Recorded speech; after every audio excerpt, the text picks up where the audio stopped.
많은 성경학자들이 우리 한국 교회처럼 예배에 모이기에 열심인 나라도 없다고 이구동성으로 이야기를 합니다.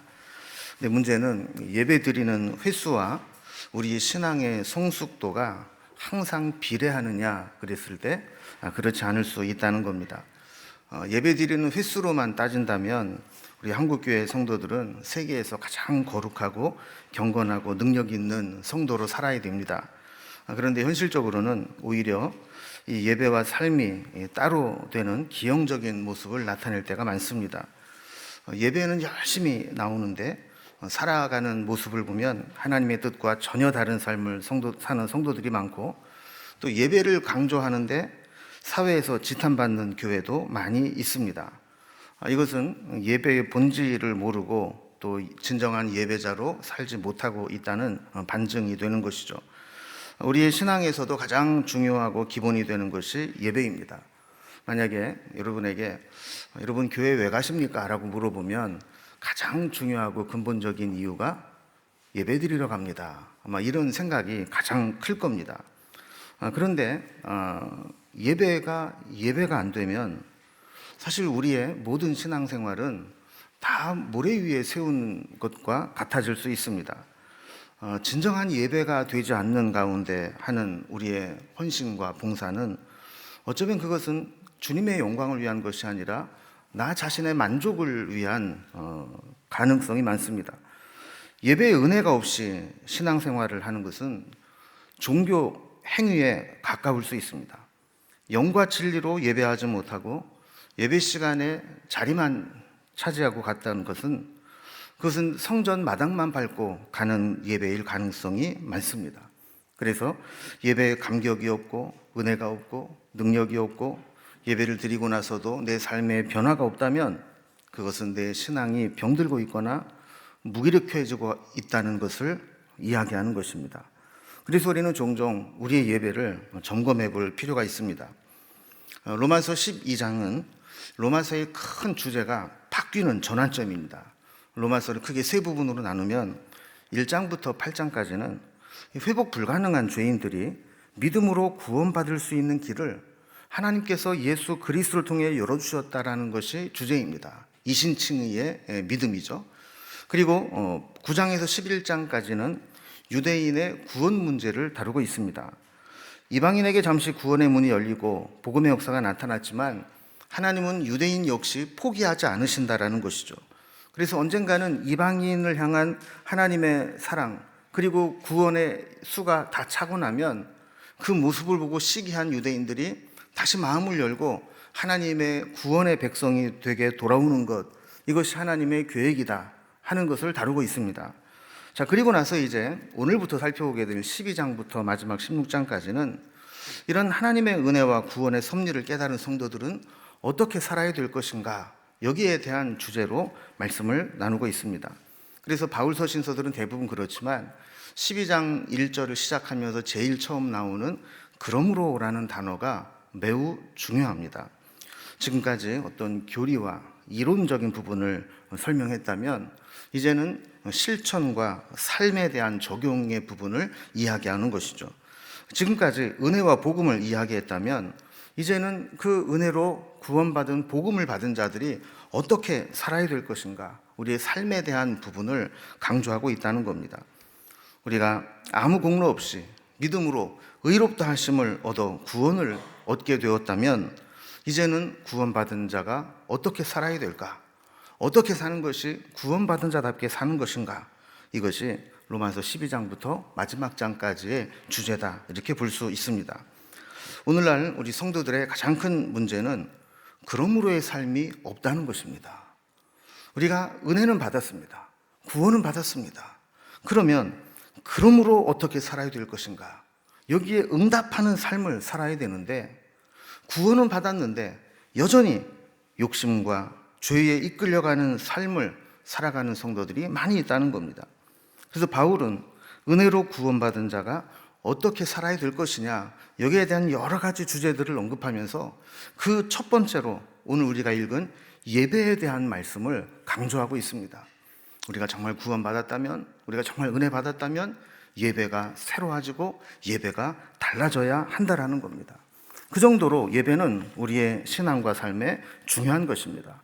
그러면 어떻게 예배하는 것이 하나님이 기뻐하시는 영적 예배가 될까요? 오늘 말씀 1절 뒷부분에 보면 이는 너희가 드릴 영적 예배니라. 우리가 마땅히 드려야 할 영적 예배에 대한 모범을 오늘 부분을 통해 가르쳐주고 있다는 겁니다. 영적 예배란 무엇인가를 살펴보기 전에 바울은 이 로마에 있는 교인들을 형제라고 부르고 있습니다. 이 복음은 우리와 아무 상관이 없는 자들을 형제로 묶어주는 능력이 있습니다. 우리가 복음 안에서 다 형제가 되고 자매가 되는 겁니다. 우리 교회 식구들뿐만 아니라 전 세계에서 예수를 믿는 모든 사람들이 복음 안에서 다 형제요 자매가 되는 그 능력이 복음 안에 있는 것이죠. 또한 바울은 믿는 형제들에게 하나님의 모든 자비하심으로 권한다고 이야기하고 있습니다. 바울의 위치라면 명령할 수도 있고 권고할 수도 있지만 내가 하나님의 모든 자비하심으로 너희를 권한다, 이렇게 이야기를 하고 있습니다. 나그네의 옷을 벗기려면 따뜻한 햇볕 정책을 써야지 거칠고 차가운 칼바람을 불면 오히려 더 옷깃을 여미는 것과 마찬가지로 우리가 누군가에게 귀한 교훈을 주려고 하면 이렇게 따뜻한 권면이 필요한 것이지 그 사람에 대해서 거친 말로 정죄하거나 비판하게 되면 오히려 마음을 더 굳게 잠그게 된다는 겁니다. 바울은 이렇게 로마 교인들에게 복음의 핵심을 설명한 후에 복음을 받은 자들이 어떻게 살아가야 될 것인지를 따뜻한 마음으로 가르쳐주고 있습니다. 이제 그 첫 번째로 영적 예배란 무엇인지, 영적 예배를 드리기 위해서 우리가 어떻게 해야 되는지를 오늘 본문을 통해 몇 가지로 좀 정리를 해보려고 합니다. 먼저 첫 번째로 바울이 권하는 영적 예배는 우리 몸을 거룩한 산 제물로 드리는 것이다라고 설명하고 있습니다. 1절 말씀을 보면 너희 몸을 하나님이 기뻐하시는 거룩한 산 제물로 드리라. 이는 너희가 드릴 영적 예배니라라고 말씀합니다.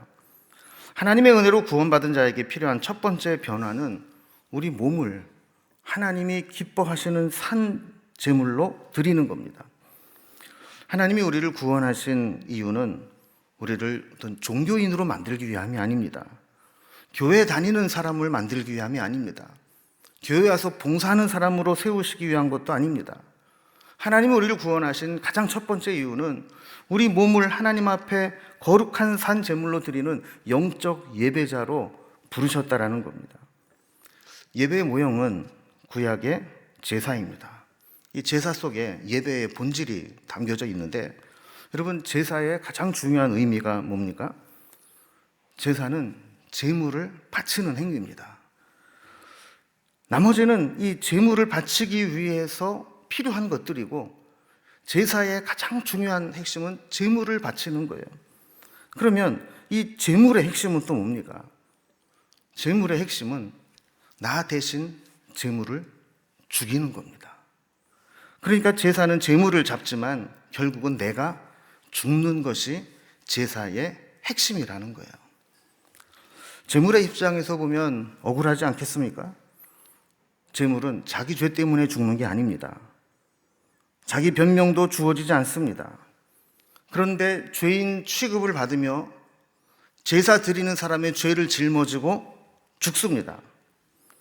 제단 위에서 완전히 불타게 됩니다. 여러분, 우리가 제물이 된다는 것은 바로 이런 것입니다. 내 죄로 인해서 내가 완전히 죽는 겁니다. 그리고 내 몸을 불살라 드리는 겁니다. 그러면 우리 몸을 하나님의 제물로 바친다라고 했을 때 그 의미가 무엇인가? 이거를 몇 가지 살펴봅니다. 첫째로는 우리 몸을 드린다는 거예요. 여러분, 하나님은 원래 외모를 보십니까? 우리의 마음 중심을 보십니까? 마음 중심을 보시죠. 외모나 형식보다도 마음 중심을 중요하게 여기십니다. 그런데 오늘 본문에 보면 너희 마음을 하나님이 기뻐하시는 산 제물로 드리라 이렇게 말씀하지 않고 너희 몸을 하나님이 기뻐하시는 산 제물로 드리라라고 말씀하고 있습니다. 왜 그랬을까요? 여러분, 몸이 없으면 우리 마음과 영혼이 어떠한지를 표현할 방법이 없습니다. 우리 몸이 어떻게 행동하는지, 우리의 삶이 어떻게 처신하는지, 우리의 입이 어떻게 말하고 다니는지, 이것들을 통해서 우리의 마음과 우리 영혼이 어떠한가가 다 드러나게 된다라는 거예요. 사실은 너희 몸을 하나님 앞에 제물로 드리라 그랬지만, 이 몸이라고 하는 것은 우리 마음을 대변하는 것이기 때문에 이 두 가지를 다 합한 것이라고 볼 수도 있는 겁니다. 많은 사람들이 영혼은 소중하고 몸은 덜 중요하다라고 생각할지 모릅니다. 그래서 마음으로는 선교도 하고, 마음으로는 11조도 하고, 마음으로는 봉사도 하고, 마음으로는 별거 다 하지만 몸으로는 그렇게 안 하는 사람이 있습니다. 여러분, 그렇다면 이 사람의 마음은 진심이 보장될까요? 그렇지 않다라는 겁니다. 우리의 몸을 움직이고 몸을 제어하는 것은 우리의 마음입니다.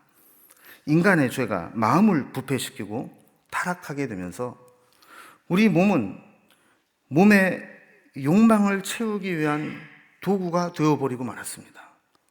마땅히 하나님의 영광을 위해 쓰임 받아야 될 우리의 몸이 나 자신의 이기적인 욕망과 육체적인 쾌락을 위해서 사용하는 도구가 되어버리고 말았다는 겁니다. 예배를 통해서 하나님의 말씀과 성령이 부어지면서 우리 몸이 과거의 썩어질 욕망을 벗어버리고 하나님의 뜻을 행하는 자로 변화되는 것, 이렇게 예배를 통해서 우리 몸을 하나님 앞에 드리겠다고, 우리의 몸으로, 우리의 삶으로 하나님을 위해 살겠다고 결단하는 것, 이것이 영적 예배라는 것입니다. 두 번째로 우리의 몸을 드린다라고 하는 것은 하나님이 기뻐하시는 제물이 된다라는 겁니다. 구약에서 제물은 흠 없는 제물이 되어야 합니다. 저는 것이나 병든 것이나 흠이나 티가 있는 것은 제물로 불합격입니다. 하나님이 받으시는 제물이 있고 하나님이 받지 않으시는 제물이 있습니다. 우리가 아무리 열심히 제물을 드리고 제사를 드려도 하나님이 받지 않으신다면 그 제사와 제물은 의미가 없는 겁니다. 하나님이 기뻐하시는 제물이 되어야 합니다. 그래서 우리가 예배를 예를 들어도 어떤 경우에는 몸은 와 있지만 마음은 다른 곳에 가 있을 수 있습니다. 우리는 몸과 마음이 신비롭게 연합되어 있습니다. 또한 몸과 마음이 따로따로 놀 수도 있는 존재입니다. 그래서 몸은 이곳에 와 있지만 마음은 다른 곳으로 분산되어 있을 수 있다는 겁니다. 몸은 하나님을 예배한다고 하고 있지만 마음은 다른 것으로 가득 채워질 수 있는 게 우리 인간입니다.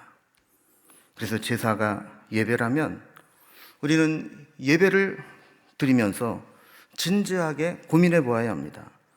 우리가 드리는 예배는 하나님이 기뻐 받으시는 예배인가? 아니면 하나님과 상관없이 그저 내 만족을 위해 예배 드렸다는 것에 만족하기 위해 성전마당만 밟고 가는 예배인가? 이것을 고민해 봐야 되는 것입니다. 습관적으로 예배하는 자리에 나와 시간만 채우고 돌아가고, 예배 가운데 주시는 말씀에 부딪힘이 없이 성령의 교통하심을 느끼지 못하고 하나님의 임재를 느끼지 못하고 그저 왔다 가는 예배라면 아무리 열심히 다녀도 그것은 하나님이 기뻐하시는 예배가 될 수 없다라는 거죠. 세 번째로 우리의 몸은 거룩한 산 제물이 되어야 한다라는 것입니다. 거룩한 산 제물이 된다는 것은 무엇을 의미하는 것일까요?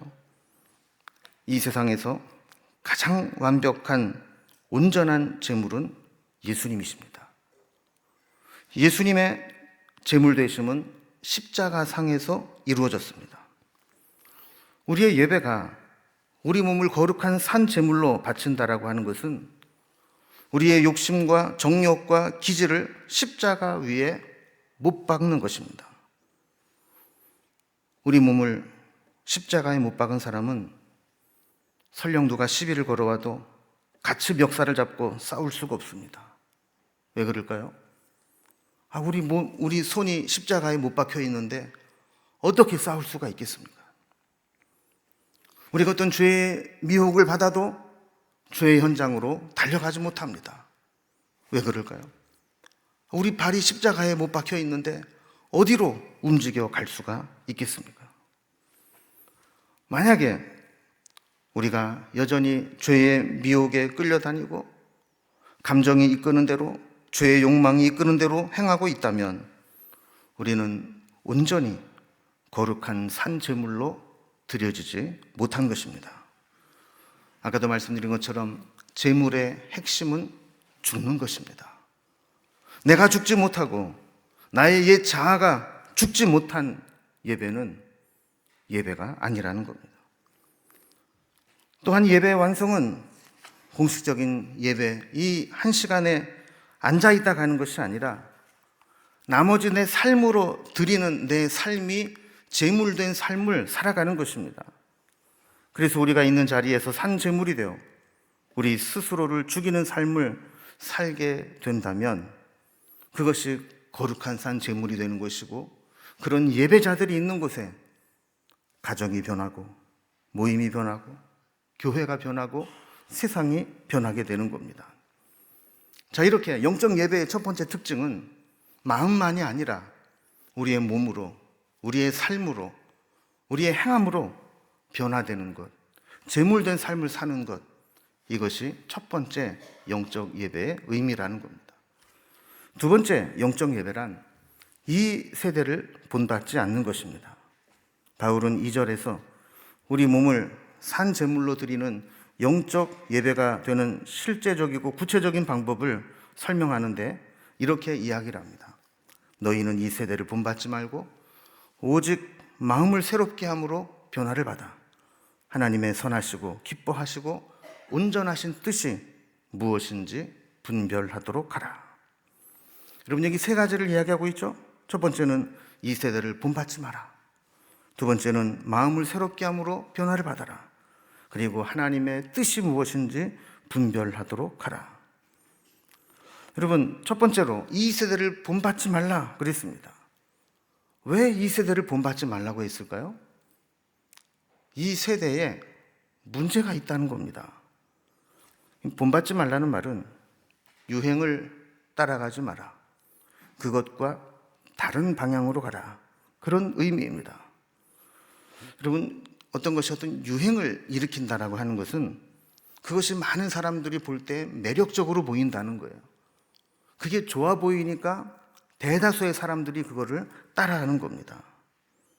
그래서 우리도 이 세상에 별 생각 없이 살아가면 이 세상의 유혹에, 유행에 휩쓸려 가기가 쉽습니다. 문제는 우리가 이러한 세상에 살고 있다는 겁니다. 이 세상의 가장 큰 문제는 하나님이 없다는 겁니다. 그것이 아무리 화려해 보이고 아무리 좋아 보이고 아무리 내 마음의 욕망을 채워주는 것처럼 보여도 그 속에 하나님이 없다는 거예요.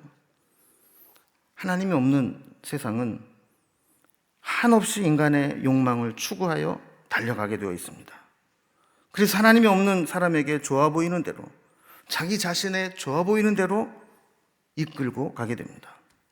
그래서 결국 세상이 어떻게 돌아갑니까? 더 편하게, 더 즐겁게, 더 부유하게, 더 자극적으로, 더 쾌락적으로, 더 높은 곳으로, 더 성공하고 출세하도록, 이렇게 우리의 욕망을 자석처럼 이끌고 다니지 않습니까? 문제는 교회 안에도 이러한 세상 풍조가 남아있을 수 있다는 겁니다.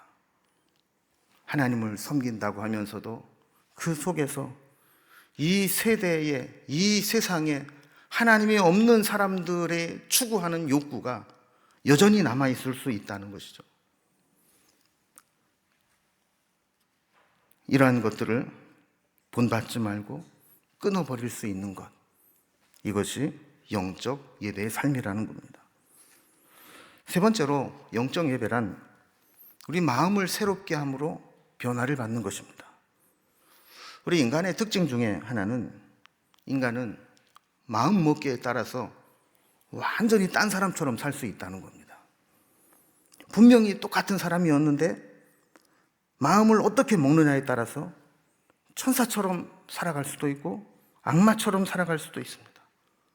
이 정도로 마음이 중요합니다. 좋은 마음을 먹기로 작정하면 그 순간부터 선한 사람으로 바뀌어 갑니다. 마음을 독하게 먹으면 그 순간부터 아주 독한 사람이 되어 갑니다. 또 악한 마음을 품기로 작정하고 살아가면 어떻게 인간이 저러냐 싶을 정도로 악한 모습이 나타나게 되어 있습니다.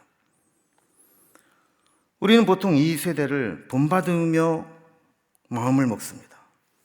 사사시대의 사람들처럼 각자의 소견에 옳은 대로 살아갑니다. 이 세상에는 개 중에는 착한 사람도 있습니다.